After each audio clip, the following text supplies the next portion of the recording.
ఈరోజు చిత్తూరు జిల్లాలో 4th national open championship ఒకినమొగజుర కరాటే ఆధ్వర్యంలో గ్రాండ్ మాస్టర్ ఆర్ సుందరమూర్తి ఆధ్వర్యంలో నిర్వహించడం జరిగింది.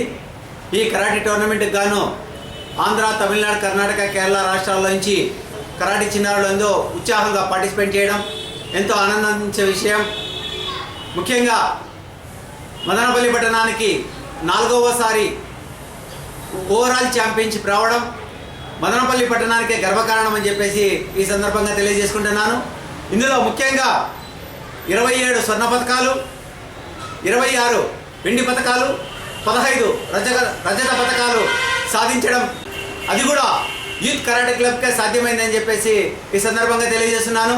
దీనికి గాను ఈరోజు మాకు ఇన్ని మెడల్స్ రావడానికి కారణమైనటువంటి ఈ కరాటే విద్యార్థుల తల్లిదండ్రులకు ముఖ్యంగా మేము ప్రత్యేక ధన్యవాదాలు తెలియజేసుకుంటున్నాము.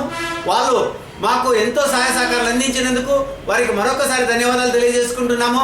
అలాగే ఈరోజు కరాటే పైన అందరూ కూడా మక్కువ చూపుతూ ప్రభుత్వం కూడా గుర్తింపు స్థాయిలోకి రావడం మాకెంతో శుభపరిణామం.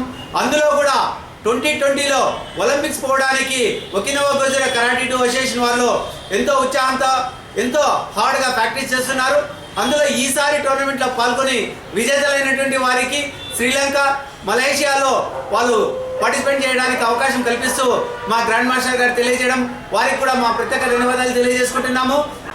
మహిళలు కూడా ఈ కరాటేపై ఎక్కువ మక్కువ చూపి కరాటే విద్యను అభ్యసించాలి. ఎందుకంటే ఈ రోజుల్లో మాన ప్రాణ రక్షణ లేని పరిస్థితి అయిపోయింది. కాబట్టి ఈ కరాటే నేర్చుకోవడం వల్ల ఎంతో ఆరోగ్యము, ఆత్మరక్షణ, ఆత్మస్థైర్యము, ఆత్మవిశ్వాసము, క్రమశిక్షణ అలవడుతుంది.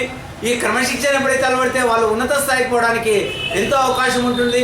ఇటువంటి ఎన్నో ప్రయోజనాలు ఉన్నటువంటి కరాటే విద్యను ప్రతి ఒక్క తల్లిదండ్రులు కూడా తమ పిల్లలకు నేర్పించేందుకు కృషి చేయాలని చెప్పేసి ఈ సందర్భంగా తెలియజేసుకుంటూ